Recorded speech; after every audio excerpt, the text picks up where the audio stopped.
എഴുതിയ ഒന്നാം ലേഖനത്തിൽ നിന്നും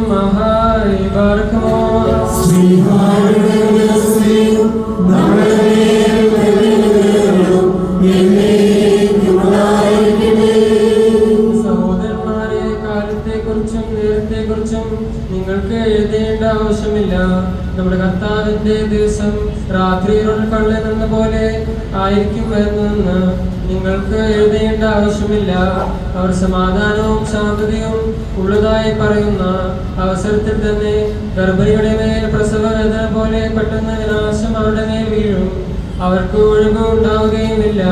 എന്റെ സഹോദരന്മാരെ, ആ ദിവസം കള്ളനെന്ന പോലെ നിങ്ങളെ ബാധിക്കാൻ തക്കവണ്ണം നിങ്ങൾ ഇരുട്ടിൽ സ്ഥിതി ചെയ്യുന്നില്ല. എന്നാൽ നിങ്ങൾ എല്ലാവരും പ്രകാശത്തിന്റെ മക്കളും പകലിന്റെ മക്കളുമാണ്.